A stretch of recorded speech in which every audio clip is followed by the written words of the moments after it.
இடையில ஒரு almost drop தான் சார். ஃபர்ஸ்ட் பாலாவோட படம் ஒரு இதனால வெளியே போச்சு. இப்போ இந்த படம் வாடிவாசல ஏதோ சந்தேகத்தில் இருக்குன்னு சொல்றாங்க. சூர்யா பண்ற மிகப்பெரிய தவறாக தான் நான் பார்க்குறேன். எல்லாமே அவரை வளர்த்து விட்ட டைரக்டர்கள் தான்.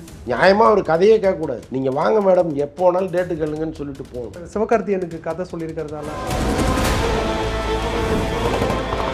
இப்போ கருடன் படம் ரொம்ப நல்லா இருக்குங்கிறாங்க. எப்பவுமே டிஸ்ட்ரிபியூட்டர் வாயிலேருந்து நல்லா இருக்குங்கிற வார்த்தை வரவே வராது. அதுலேயே ஒருத்தர் சொல்றாரு, இது சோனி நிறுவனம் இருக்குன்னு வைங்களேன், ஒரு படத்தை ஒரு விலை கொடுத்து வாங்குறாங்க. இன்னைக்கு அவங்க கேசட்டா போட முடியுமா, சிடியா போட முடியுமா? காப்பிரைட் சட்டம் என்ன சொல்லுது? இசையமைப்பாளருக்கு தான் சொல்லணும்னு சொல்லுது. அவங்க என்ன பண்றாங்க? தீபஜோதியில் இல்லங்களிலும் உள்ளங்களிலும் பவித்ரம் பரவட்டும். ஜிடியோட உங்க ஹாலிடே சூப்பர் ஸ்பெஷல் தான். GT Holidays, South India's #1 travel brand. Surya பத்தி பேசும்போது தான் இது புறநானூறு இருக்கா சார்? ஒரு ஆல்மோஸ்ட் டிராப் தான் சார். அதுக்கு பல காரணங்கள் சொல்லப்படுது. முக்கியமாக சுதா கோங்கரா வந்து அந்த படத்துக்கு ஒரு 2 வருஷம் ஒர்க் பண்ணியிருக்காங்க கடுமையாக. அந்த ஸ்கிரிப்ட் ஒர்க்கே ஒரு 2 வருஷம் அவங்க எடுத்திருக்காங்க. இப்போ அவங்களுடைய அந்த டைரக்ஷன் டிபார்ட்மெண்ட்டு எல்லாருமே சேர்ந்து ஒரு பக்கம் வந்து சூரரை போட்டு ஹிந்தி படம் அவங்க பண்ணிகிட்டு இருந்தா கூட நடுவில் இந்த படத்துக்காக இந்த கதைக்காக அவங்க ஒதுக்குன நேரம் வந்து ரொம்ப அதிகம்ன்றாங்க. எல்லாத்தையும் முடிச்சுட்டு அவங்க ரொம்ப ஆர்வமாக சூர்யா வந்து மீட் பண்ணும்போது சூர்யா ஒரே வரியில் இந்த கதையை வேண்டாம் எடுத்து வச்சுட்டு வேற பண்ணலாம் அப்படின்னு சொன்னோடனே அவங்க டென்ஷன் ஆகிட்டாங்க. கண்டிப்பாக சுதாகர் ஒரு மாதிரி பொலிட்டிக்கலான ஒரு ஜானர் தான் கையில் எடுப்பாங்க. ஆமாம். ஸோ அதில் சூர்யாவுக்கு எதுவும் உடன்பாடு அதுதான் இப்போ இந்திய எதிர்ப்பு அது சம்மந்தமான படம் இது. இப்போ சூர்யாவுக்கு இந்திய எதிர்ப்புங்கிறது இப்போதைக்கு வேண்டான்னு அவர் நினைக்கிறார். அந்த சப்ஜெக்ட் நம்ம எடுக்க வேண்டாம். ஏன்னா அவருக்கு வந்து அங்கே பாலிவுட்டில் கால் பதிக்கணுங்கிற வீடியோவும் அங்கே தானே இருக்கு அவருக்கு. ஆமாம், இது எல்லாமே சேர்ந்து அவருக்கு ஒரு தயக்கம் இருக்குது.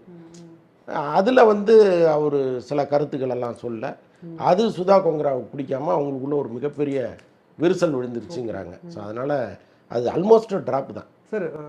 ஃபஸ்ட்டு பாலாவோட படம் இதே மாதிரி தான் ஒரு இதனால் வெளியே போச்சு. இப்போது இந்த படம் வாடிவாசல ஏதோ சந்தேகத்தில் இருக்குன்னு சொல்கிறாங்க. ஆனால் ஒரு டைமில் நிறைய லைனப் வச்சுருந்ததே சூர்யா தான்.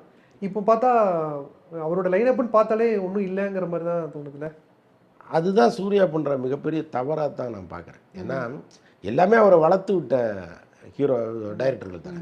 இப்போ சுதா கோங்கராட்டெல்லாம் நியாயமாக ஒரு கதையே கேட்கக்கூடாது. அவங்க கொடுத்த அந்த கிட்டுக்கு நீங்கள் வாங்க மேடம் எப்போ வேணாலும் டேட்டு கேளுங்கன்னு சொல்லிட்டு போகணும். பட் அதுக்குள்ளே கதைக்குள்ளே போய் இதை மாற்றி அதை மாற்றி அந்த ஸ்கிரிப்டை வாங்கி வேற ஒரு டைரக்டர்கிட்ட கொடுத்து படிக்க சொல்லி, ஸோ அதெல்லாம் அவங்க கேள்விப்படும்போது ரொம்ப மனசு புண்படுது அவங்களுக்கு. சரி வேண்டாம் அந்த காம்பினேஷன்னு விட்டுட்டு அவங்க தான் விலகுறாங்க. வேண்டாங்கிற முடிவை அவங்க தான் எடுக்கிறாங்க. இவர் வேறொரு நாவலை கொடுத்து இதை பண்ணலான்லாம் சொல்லியிருக்காரு.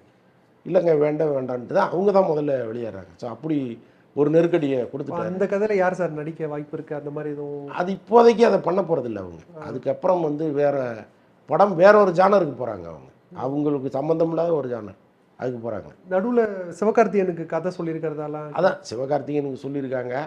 பட் அதெல்லாம் உடனுக்குடன் நடக்காது. நடுவில் ஒரு படம் பண்ணிட்டு தான் பண்ணுறாங்க. ரீசெண்டாக வந்து இளையராஜா அவர்களுக்கு ஆதரவும் இருக்குது, அதே நேரத்தில் ஒரு எதிர்ப்பும் சொல்லிட்டு ரெண்டுமே நடந்துட்டுருக்கு. இந்த விஷயத்தை எப்படி பார்க்குறீங்க நீங்கள்? அதான் எல்லாருமே இளையராஜா ரசிகர்கள் தான். வெறியர்கள் ரசிகர்கள் 2 கேரக்டர் தான் இங்கே இல்லையா? நம்ம ரசிகர்கள் நம்மளோட ரொம்ப தீவிரமாக இருக்கிறவங்க வெறியர்களாக இருக்காங்க. ஆனால் இன்றைக்கி அவருடைய செயல்பாடுகள் ரசிகர்களுக்கு பிடிக்காம போகுது, வெறியர்களுக்கு பிடிக்குது. அவ்வளோதான். அவங்க வந்து இளையராஜா என்ன பண்ணாலும் சரி அப்படின்னு சொல்கிற இடத்துல இருக்காங்க.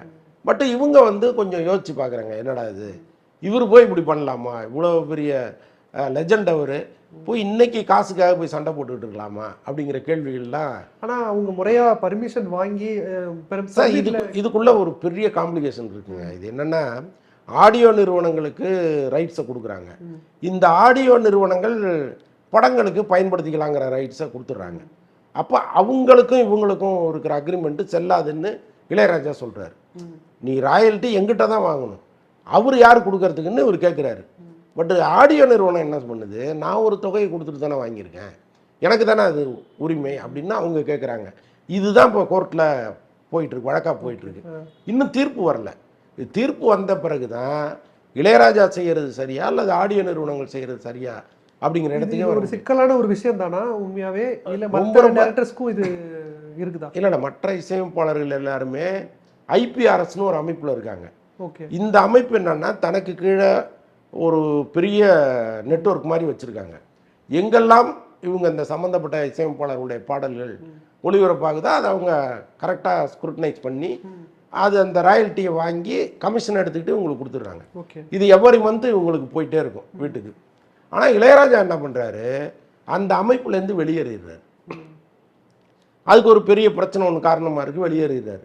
வெளியேறி இவர் அதே மாதிரி ஒரு அமைப்பை கீழே வைக்கிறார். அந்த அளவுக்கு உங்களுக்கு நெட்வொர்க் இருக்கான்னா இல்லை. இப்போ பாருங்கள், மஞ்சுமல் பாய்ஸ் வந்து 2 மாதம் ஆகி போச்சு, இப்போ வந்து நோட்டீஸ் அனுப்புகிறாங்க. அப்போ இந்த அமைப்பு எவ்வளோ ஸ்பீடாக வேலை செய்யுதுன்னு பாருங்களேன். அது மாதிரி ஒரு சிக்கல் இவருக்கு இருக்குது.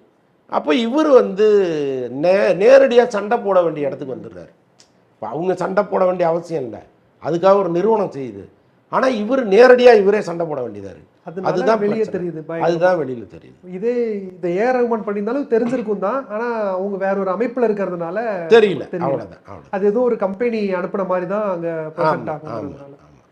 இப்போ அவர் கேட்கறது சரிதான் அப்படிங்கிறத நீங்க சொல்ல வரீங்களா? அது அதுல இல்லை, சரிதான்னு நான் சொல்ல வரல. ஏன்னா இப்போ ஒரு ஆடியோ நிறுவனம் இருக்கு, இப்போ சோனி நிறுவனம் இருக்குன்னு வைங்களேன். ஒரு படத்தை ஒரு விலை கொடுத்து வாங்குறாங்க, ஒரு ஆடியோ ரைட்ஸை. இன்னைக்கு அவங்க கேசட்டாக போட முடியுமா, சிடியாக போட முடியுமா? முடியாது இல்லை, யாராவது பயன்படுத்துகிறோமா? அப்போ எல்லாமே நம்ம ஆன்லைன் மூலமாக தான் பயன்படுத்துகிறோம். யூடியூப்பில் கேட்குறோம், ஸ்பாட்டிஃபைல கேட்குறோம், அப்புறம் வந்து ரிங்டோனாக வச்சுக்கிறோம். இப்படி தான் நம்ம அதை பயன்படுத்துகிறோம். இப்போ அவங்க எங்கேருந்து வேறு எங்கேருந்து காசு எடுப்பாங்க? அப்போ இந்த மாதிரி ஏதாவது படங்களில் பயன்படுத்தும் போது அந்த பணம் எனக்குன்னு அவங்க கேட்குறாங்க. இவர் என்ன பண்ணுறாரு, அது எனக்குன்ட்டு வராரு. ஸோ இது வந்து எது சரிங்கிறத நீதிமன்றம் எடுக்கணும். இன்னொன்று, காப்பிரைட் சட்டமே அப்படி இருக்குது, அதுவே குழப்பமாக இருக்குது. காப்பிரைட் சட்டம் என்ன சொல்லுது, இசையமைப்பாளருக்கு தான் சொந்தம்னு சொல்லுது. அப்போ இந்த சட்டத்தின்படி இவங்க போகிறாங்க.